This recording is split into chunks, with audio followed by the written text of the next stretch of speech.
A los niños altamente sensibles les molestan las etiquetas de la ropa. O el jersey le pica. Son muy sensibles emocionalmente y muy intensos. Son muy empáticos y parece que todo les afecta mucho más. A veces pueden llegar a colapsar si hay muchos estímulos, ruidos, luces, personas. Y son capaces de apreciar cada detalle, aquello que otros no ven. ¿Y qué pasa con los adultos? No sé a ti, pero a mí me da la sensación de que en lo que a altas capacidades se refiere, cuando se habla de estas cosas es relacionada con los niños y nos cuesta trasladarlo a la edad adulta. Hola, me presento, soy Sandra Medina. Esta mañana tenía una cita para una analítica de sangre. Nada grave, algo rutinario que además pedí yo. No he ido, no me he presentado, me avergüenzo, sí me avergüenzo porque está muy feo no presentarse a una cita médica. Pero anoche estaba en la cama en plan de pánico, no puedo.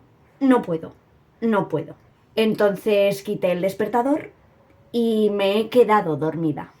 Esto es algo que no iba en el guión de este vídeo, pero es que justo me ha pasado esta mañana y justo estamos hablando de alta sensibilidad. Y sí, soy adulta y me dan miedo, pánico los análisis de sangre, lo paso muy mal, pero sobre todo por la línea del pensamiento. Aunque luego en el momento me resulta bastante desagradable, en realidad sé que tampoco es para tanto, pero no puedo evitar pensarlo. Aparte de que, claro, cuando llegas a ese momento, con ese ambiente, todo el mundo nervioso, algunos niños que gritan y lloran, que eso me pone muy nerviosa, la gente que te habla...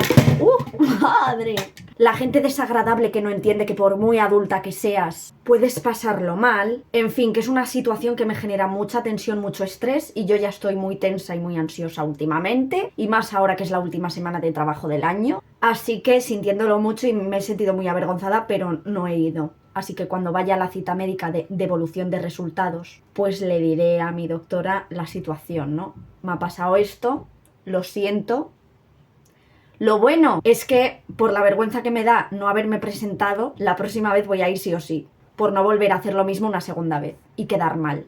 Porque me he leído, sí, en Google, que lo peor para superar una fobia es evitar la situación. Y es lo que he hecho esta mañana, básicamente. Y además me da rabia porque las dos últimas veces que he ido, hace un par de años, conseguí por primera vez ir sola y bien, y ya está. Pero de repente me entró como una agobio anoche y dije, no puedo. En fin, que lo que yo quería decir en este vídeo, el que vamos a hablar de alta sensibilidad y de cómo me afecta en Navidades, es que pareciera que solo algunos de estos niños con alta sensibilidad y con altas capacidades se conviertan en adultos. El resto tiene síndrome de Peter Pan, parece ser. O eso, viven en un continuo espacio-tiempo en el que nunca crecen. Vaya que se nos olvida que estos niños crecen y son, ¡hola!, adultos. Y poco se habla también de los sujetadores, chica. Porque las etiquetas y los jerseys pican. Sí, ok. ¿Pero es que nadie va a hablar de los sujetadores? Por favor, que parece que los ha inventado el diablo. Tenía yo ganitas de hablar de alta sensibilidad. Y me quedé con muchas ganas el año pasado. De hecho, si no recuerdo mal, yo llegué a grabar un vídeo en el que hablaba de cómo me afectaban las Navidades. Pero no lo subí y no lo encontré por ninguna parte. Mejor, la segunda oportunidad para hacer un vídeo mucho más maravilloso. En esta ocasión no voy a hablar de cómo me molesta la ropa, de si me pica o no me pica, sino que voy a hablar concretamente de esos aspectos que yo asocio con la alta sensibilidad, con ser una persona muy sensible y vulnerable, en relación con las Navidades.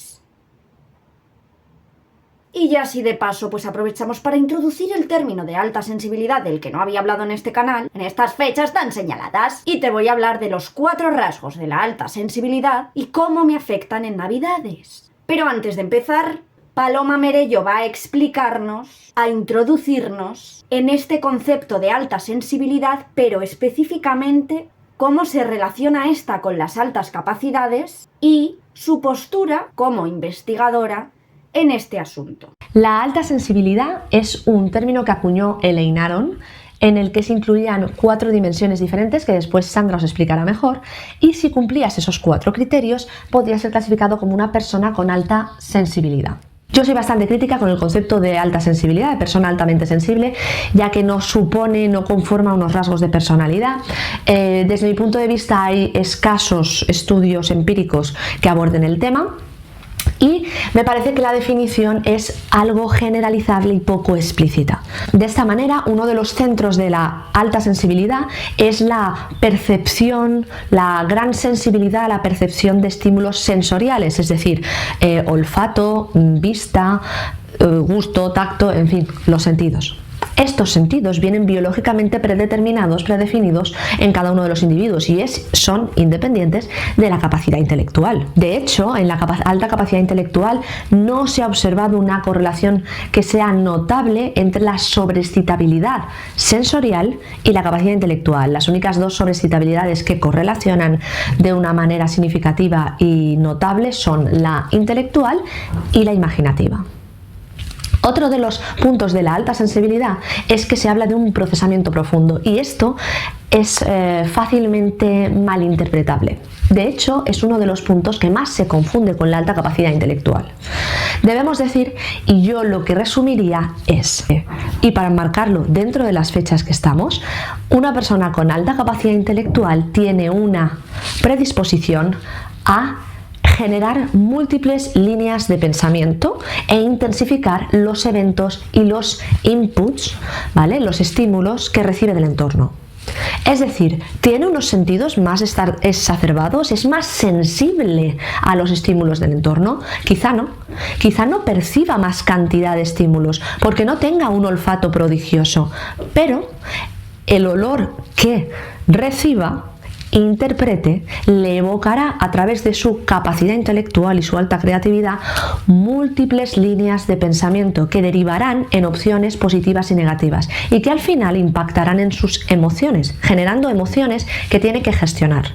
De esta manera es fácil que una persona con alta capacidad intelectual en estas fiestas pueda tener que gestionar distintas ideas que van confluyendo y emociones que le vienen generadas de frustraciones de deseos o objetivos no cumplidos, no alcanzados, echar en falta seres queridos que ya no están y no conviven con ellos, tener que gestionar reuniones familiares, encontrarse con personas con las que no está a lo mejor muy a gusto o incluso gestionar comportamientos sociales con los que no concuerda.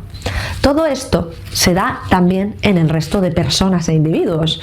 Las demás personas también piensan, las demás personas también gestionan ideas y situaciones que les suponen conflictos emocionales. La clave, la diferencia en la alta capacidad intelectual es que una misma situación le va a generar muchísimas corrientes de pensamiento y pueden intensificarse porque todas van dando lugar a unas nuevas. Y esto puede llegar a ser difícil de gestionar. De esta manera, yo prefiero no hablar de personas altamente sensibles, ya que esto es un canal de alta capacidad intelectual.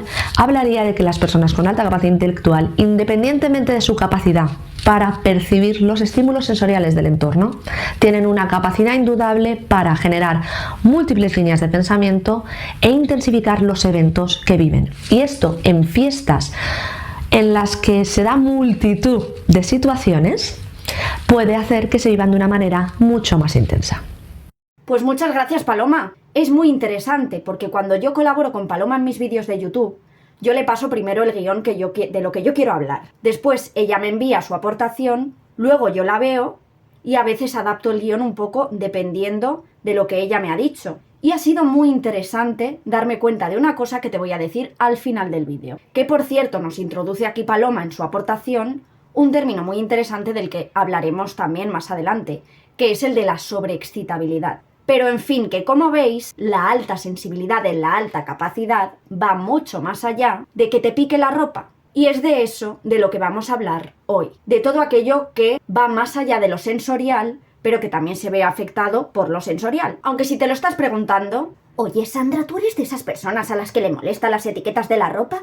Sí, soy esa persona, me molestan los sujetadores, pequeña me picaba todo y sensorialmente pues soy muy sensible a los ruidos y a la luz sobre todo, especialmente si hablamos de un sitio abarrotado y repleto de estímulos. #Navidades, #consumismo. Antes de continuar con lo que no es más que mi experiencia subjetiva, pero relevante, y que sé que os hará sentir identificados y, lo más importante, comprendidos, voy a enumerarte los 4 rasgos de alta sensibilidad que utiliza Elaine Aron para describir a las personas altamente sensibles. 1. Profundidad de procesamiento. 2. Reactividad emocional y empatía. 3. Sobreestimulación. 4. Sensibilidad ante las sutilezas. Ahora sí, empiezo a contarte cómo me afectan a mí las navidades. 12 minutos de vídeo y solo he hablado de la introducción, en fin. Empecemos con la profundidad de procesamiento. Vale, mi principal problema con las navidades y con este consumismo extremo, con este ultracapitalismo, con este comprar cosas, con este ir al centro de Madrid, que me encanta, pero ver las tiendas abarrotadas y un montón de luces y un montón de ofertas y un montón de todo, lo primero me hace sentir una persona horrible, porque yo estoy allí y no paro de pensar en ese consumo innecesario y excesivo, en cómo afecta eso al medio ambiente, a la sostenibilidad, en cómo afecta la industria de la moda rápida específicamente a las personas que viven en otros lugares del mundo, por ejemplo, Bangladesh. No paro de pensar en incidentes como el Rana Plaza, esta fábrica de la industria textil que se cayó porque el edificio estaba en unas condiciones pésimas y murieron más de 1000 personas. Más de 1000 personas que están allí, que yo que sé, cobrarán €1 al día por trabajar 17 horas. Y yo voy caminando por allí, en Navidades especialmente, y no puedo parar de pensar en todo eso. De hecho, el año pasado me pasó una cosa, y es que mi cumpleaños encima es en Navidad, ¿sabes? Por si no hubiese suficiente. El mío, el de mi abuelo y el de mi prima. 26 de diciembre, 28 de diciembre y 29 de diciembre, que es el mío. Ni más ni menos, casi nada. Y el año pasado quedé con unas amigas por el centro. El caso es que no sabían qué regalarme por mi cumpleaños, que yo no soy tan difícil, regálame una experiencia, una clase de yoga o algo así, ya está. Pero bueno, se comen mucho la cabeza. El caso es que yo necesitaba un abrigo. Y me dijeron, a ver, hemos pensado en comprarte un abrigo, pero habíamos pensado que queríamos mirarlo contigo. Entonces empezamos a ir por las tiendas buscando un abrigo. Y entonces entramos en tiendas en las que había muchísimos abrigos y un montón de cosas muy grandes. Y luego encima a mí lo que me pasa es que soy muy indecisa. Entonces no sé qué abrigo quiero, pero al mismo tiempo me siento mal por ser tan indecisa con una decisión que en realidad es tan poco trascendental como qué abrigo te compras. En fin, que al final, después de dar vueltas por muchas tiendas, no me gustaba ningún abrigo, me dieron muchas ganas de llorar porque me sentía muy mal y les dije no quiero un abrigo. Al final no me acuerdo qué me regalaron. Luego es como que en Navidades esta sobreestimulación y esta mayor incitación a la compra me hace sentir peor todavía que el resto del año, porque es como que el resto del año puedo evitarlo más fácilmente. Porque yo, por ejemplo, con respecto a la ropa, suelo comprar en tiendas de segunda mano, pero el resto del año, si algún día voy a una tienda y me compro una camiseta, tampoco me siento mal, ni me flagelo por ello. Pero en Navidades como que se intensifica mucho este malestar, este sentir que estoy contribuyendo a este consumismo absurdo, comprándome cosas que en realidad no necesito, y cómo ese hecho hace pues que yo esté contribuyendo a que haya personas que lo pasen mal por lo que yo estoy haciendo. No sé si me explico. Segundo punto, reactividad emocional y empatía.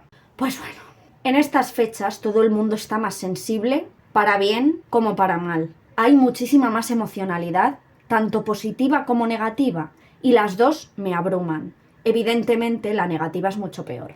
Hay situaciones familiarmente complejas que me abruman, el sentir cómo se sienten las personas de tu alrededor con respecto a esas fechas hace que a ti se te contagien esos sentimientos negativos, o el pensar en esas personas que tienen situaciones familiares mucho más complejas, personas sin hogar, familias que se ven forzadas a estar juntas cuando en realidad no quieren, situaciones en las que te encuentras incómoda sin poder expresarlo y sentir cómo otra gente se siente incómoda aunque no lo esté diciendo y los demás no lo estén notando, pero tú sí. Pensar en la gente que está sola o que ha perdido a sus seres queridos, compromisos, obligaciones. Y si como yo eres una persona que tiende a reprimir estos sentimientos, aunque los tengas, probablemente termine las Navidades y seas un trapo, un desecho, y tengas como esa depresión postvacacional de la que se habla, pero en plan heavy. Y no por volver a la rutina, porque lo estás deseando a veces, sino por todos los estímulos emocionales y sensoriales que llevas tiempo arrastrando. Número 3. La sobreestimulación. Los ruidos, las luces, la gente. Si eres de Madrid, pues no te pases por el centro.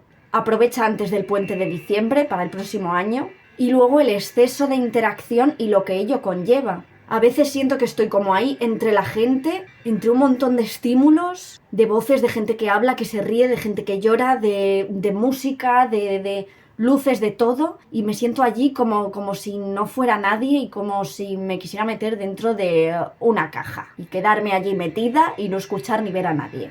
A veces tengo esa sensación. Mi problema, pues que como te he dicho, mi cumpleaños es en Navidad. Mi cumpleaños y otros cumpleaños familiares. Y aquí te voy a contar una anécdota de algo que me pasó en mi cumpleaños de 2021. Porque bueno, después de que en 2020 nos quedásemos encerrados en casa, yo me sentí bastante a gusto estando en casa encerrada. ¿Por qué? Porque todos esos estímulos que tanto te abruman desaparecen y entonces sientes un alivio enorme. No sé si a ti también te ha pasado, porque curiosamente mucha gente con esto del encierro lo pasó muy mal. Yo no.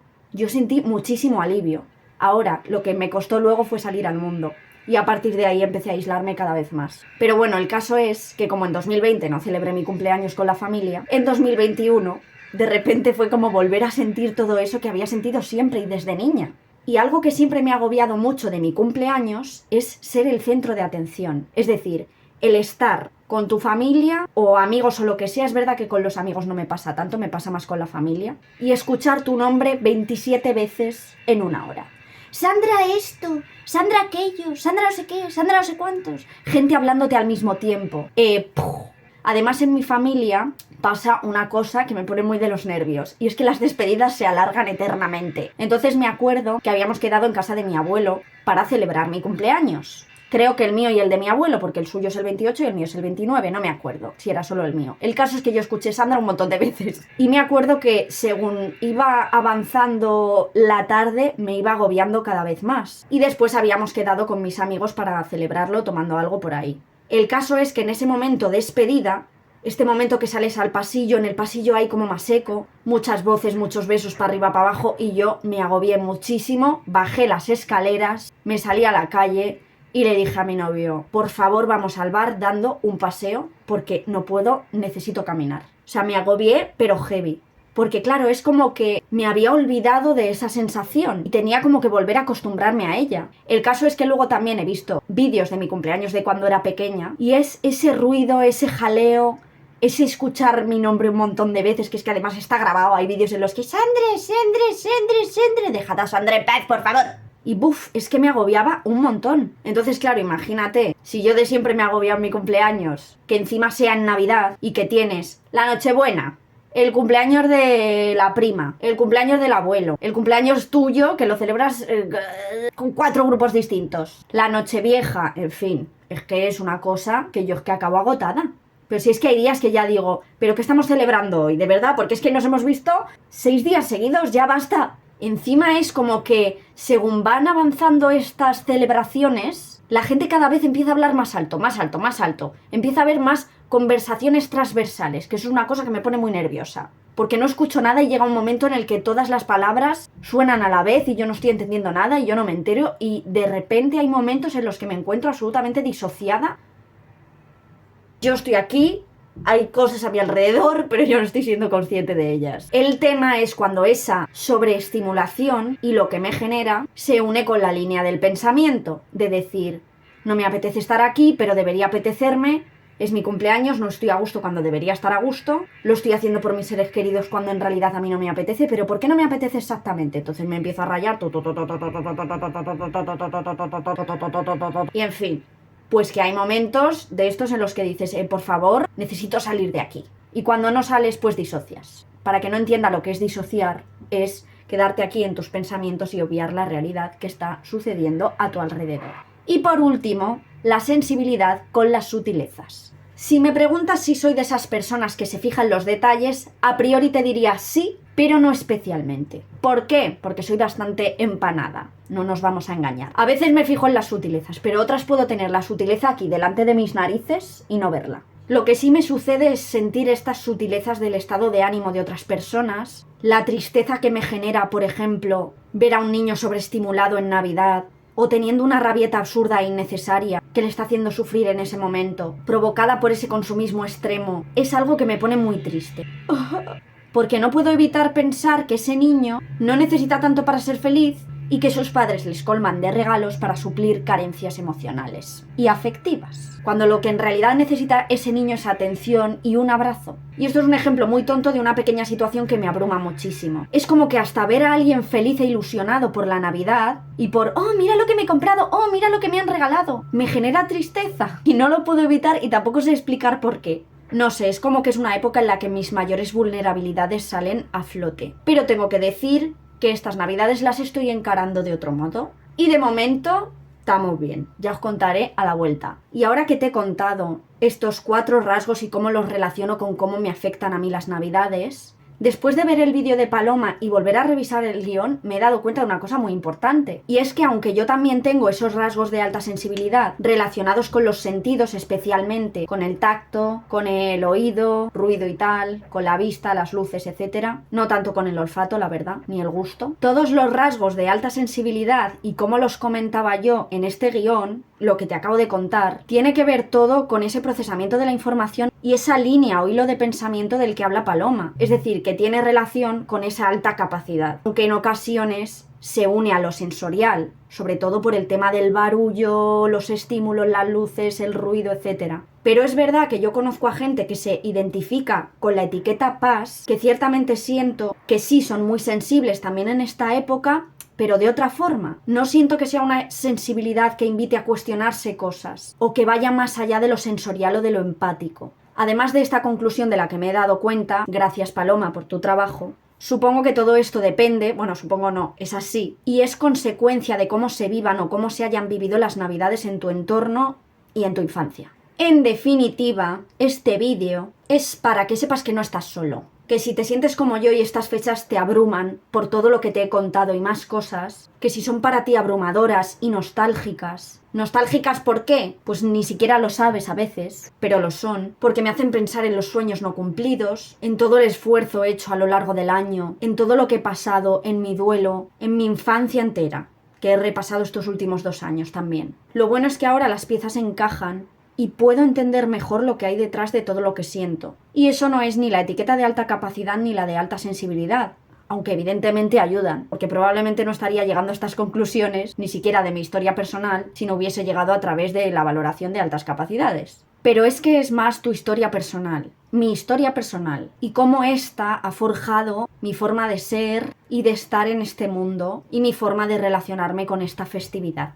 Y con la mala suerte de nacer el 29 de diciembre, porque aunque ya te hablaré de la precocidad, yo desde pequeñita nací estresada porque es que nací en estas fechas, entonces imagínate. El caso es que más allá de las etiquetas, somos personas únicas, con historias que solo podemos entender nosotros mismos, y si tienes suerte, tu terapeuta. Dicho esto, me despido de este 2023. Voy a tomarme unas semanas de vacaciones sin subir vídeo, un par de semanitas no más, y a pensar ya en el contenido de todo el año que viene. No sé cómo ha sido tu año, pero desde luego el mío no ha sido nada fácil, ha sido una auténtica y tengo muchas ganas del 2024. Lo único que me gusta de estas Navidades es que tengo muchas ganas de que empiece el 2024. O sea, porque este año ha sido tan horrible que simbólicamente necesito que se acabe. Y necesito que venga lo bueno, que es el año siguiente, que yo sé que el 2024 va a ser mi año.